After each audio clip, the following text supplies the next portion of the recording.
Hello everyone, this is seVra, and this is going to be part 1 of FL Studio Basics. So I know there's a million tutorials out there of this, but I thought I would try and show you guys what I know for a beginner anyway, and uh, make something, fresh, the latest with the latest FL Studio. When you first open FL Studio, this is how it should look. You have three sort of main parts. Over here you have the browser, which is where you'll find your drum kits, or your custom drum kits over here. Here's your channel rack. So the channel rack is where you're going to put the pieces together. Basically, you're going to make your pattern, your own drum loop, whatever it is, over here. And once you're happy with that, that will go into your arrangement over here, and that's where the final song will be made. And yeah, so but first we're going to start with, when you first open FL Studio, this is how it should look. But if you have something different here, that it doesn't look like this, it doesn't just say kick, clap, hat, snare, what I would do is just go File, New from Template, Minimal, and hit Basic. And that's a completely fresh, brand new project for you, and there'll be nothing on the master track. If you've never used it before, it can look a little bit intimidating. There's a lot of random buttons, and honestly, I'm not a professional, so I don't even use half of these things, and I probably wouldn't even know what half of them do. But you only need to know a couple things really to get started, to make your first basic track. First things first is this one here. Now this is the main or master volume of everything that's in the track. So normally you wouldn't touch that. That just stays at 100%.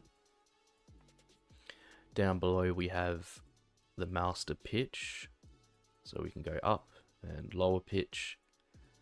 That's also something you don't really touch unless raise the pitch somewhere in your song or lower it. But just remember, that's going to do every single little thing. This is the master pitch, so it's going to affect everything. Now, these two buttons here is for pattern and song. Now, pattern is what is in here in your channel rack. So if I hit play, you can see it starts playing in the channel rack. If I hit song, it will start playing over in our arrangement here. Now obviously you can't hear anything because I haven't made any patterns yet, but we will get to that. Obviously you play and pause, you stop, and you have this record button. Now this is for if you want to record live vocals through your microphone, if you have a MIDI keyboard and you want to do some live recording, you could use this button. Next to it we have our tempo, or beats per minute. Now by default it's normally at 130 beats per minute, and it just depends on what genre of music you're trying to make. So for example, we want to just make a boom bap hip hop beat, you might have it around 85 to maybe 110 beats per minute. You want to start making trap beats, you might go a bit faster, around this range. Some even go up to 170. Dubstep's normally around 140. House music is generally between 120, 130. Or if you want to make some hardstyle or something, that's all the way up to 155. So it really depends what genre you're making, but for this, we'll just stick to the default. And if we hit the metronome, we'll be able to hear how fast that is. So if I hit that, hit play.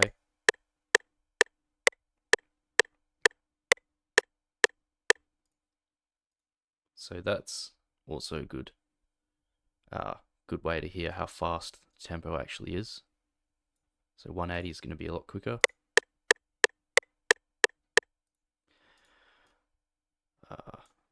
You know, we can go all the way to 10 beats per minute, but you know, that's, I don't know if anyone uses that. And it also goes all the way up to like 522, which is just crazy. But you know, slower. Here we go.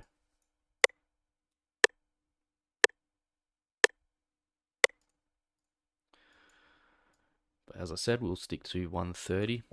That's your metronome. These buttons we're not even going to worry about for the tutorial. Okay, so once you've gotten familiar with this one, your main volume, main pitch, pattern and song, play, stop, record, BPM, metronome, we want to actually make a pattern or a drum loop. Now, by default, your volume of each sample is at 78%. Normally you would leave it at that up until you mastering your track and things like that. But you know, if it's one thing's too loud, just you can lower it.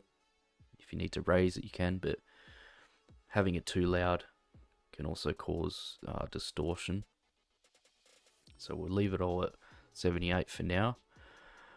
This button here, or knob I should say, is your panning. So if I pan it this way, it's going to come out the left side, right side, and center. Now, if I click on the kick, we can see its sound wave here. And I can also click on this to hear the kick.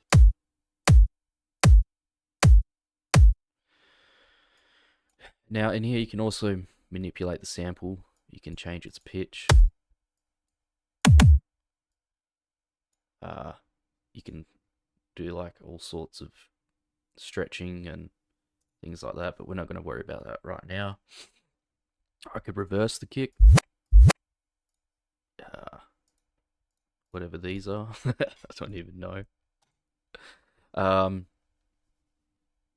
can change the length of the sample.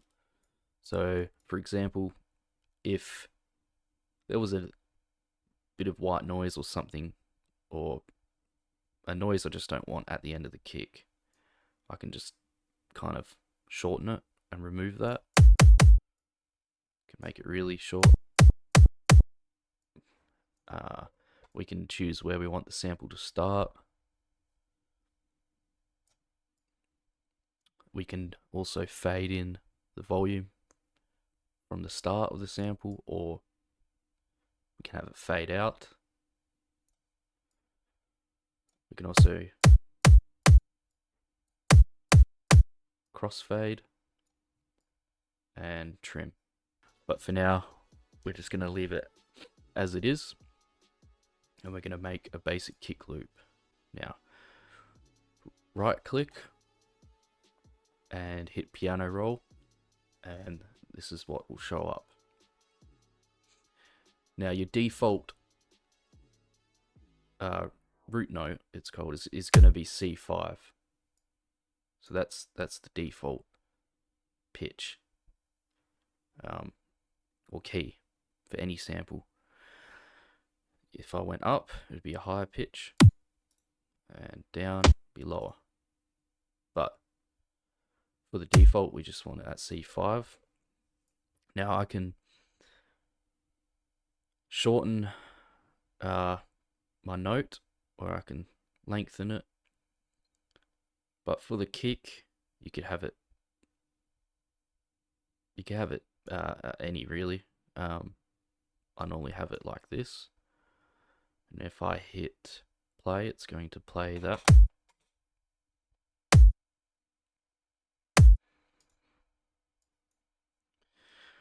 Now we want to just make a basic kick loop at 130 beats per minute. So to help us, we can turn on the metronome and press play. Now we want it to follow that pattern. So as you can see, when the metronome hits, it's going to be on this next beat here. Sorry about that. It's going to be on this next beat. Once we've made up 4 beats, that's 1 bar. So let's make 1 bar.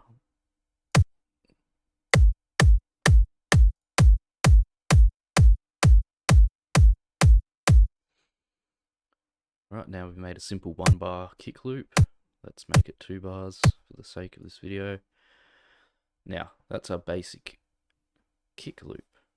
And now, you'll see when you go back to the channel rack, it shows up like this. Let's play that again.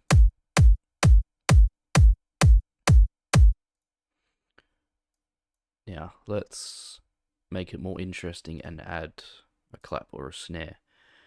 Now, I'm not going to have, obviously, the clap on every beat. That just wouldn't sound right, so I'm going to have it on every second beat. Just like this.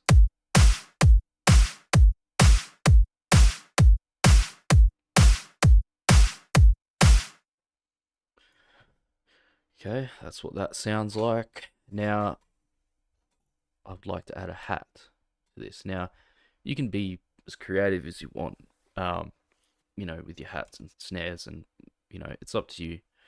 But for just a basic, if you've ever done drum lessons, probably heard of boom, tick, whack, tick, right? That's like one of the first drum beats you learn. So our kick is on every beat, our clap is on every second. Now in between, I'm going to put the hat. In between the kick and the snare. Just like that, and it sounds like this.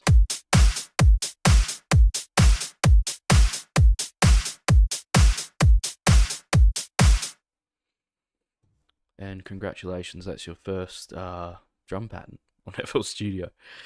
Now, if you're, say you're happy with this and you're ready to start putting your song together, all you need to do is make sure you're on the select pattern, and you can just simply click and it will pop up. Now, to make it a lot easier on yourself, I would hit the down arrow here, hit snap, and make sure it's just on beat. Now that means when you move it, it's going to snap to each beat, which will make your life a lot easier. And obviously you want it to start right on bar, at the start of bar 1. And if we put both together, we've created 4 bars here of our drum loop. Now I can just click up here and move this along, or I can click song and it'll go to the start, and we hit play.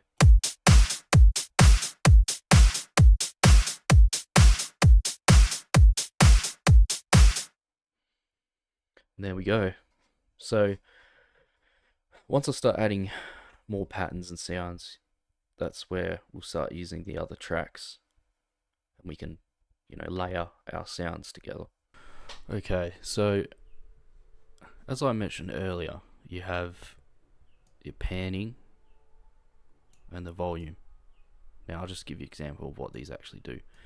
So if you have headphones on, it will help, but we can lower the kick volume, for example.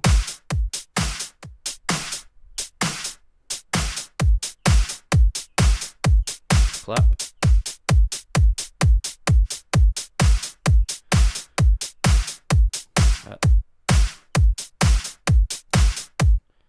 So that's the volume. Now panning.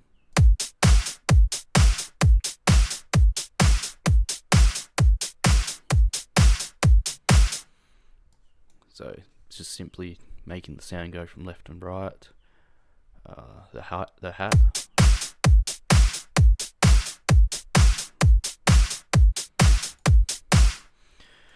Another thing you can do, so if we just make a brand new pattern, I could right click on our kick, for example, and go fill each 2 steps. Sorry, hit pattern. So you don't have to make your loop in the piano roll. You can actually use this right here. So I could go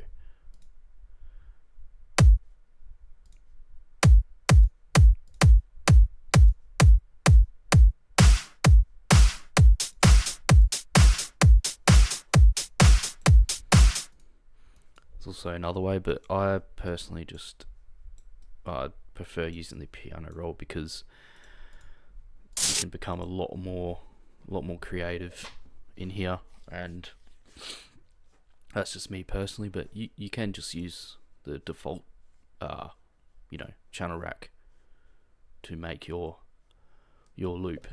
Now you've probably seen these numbers here. I'm wondering what that's for. Well, basically that's where it's going to show up in your master channels. So to get to that, this is your master here. And while I'm here, I'll show you what these do. So this is your arrangement, this here. If I click it, it disappears. My patterns and the master.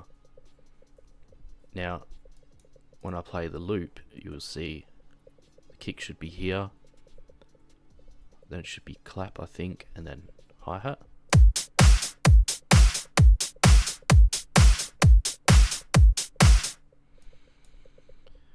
Now with the volume, that's slide this here for your volume as well, so you can do that also here, but also in the master. And normally I leave all this here until I start mastering the track, and this is where I'll start doing the volume in the actual master channel. But that's probably a future tutorial. This is controls the volume of everything, so that's basically the same as this up here. I can also pan it from here and have the sound in mono, or change it to more stereo. But yeah, that's it for basically putting together a basic drum loop to get you started. You've put it in your arrangement, and on part 2, I suppose, I will show you how to bring a sample in from over here, and put it into your channel rack, and also how to get it to match the BPM that your track's into. So thanks for listening to part 1. Thanks for watching. Please check out my music if you would like to, and subscribe, do all that, and yeah, thank you.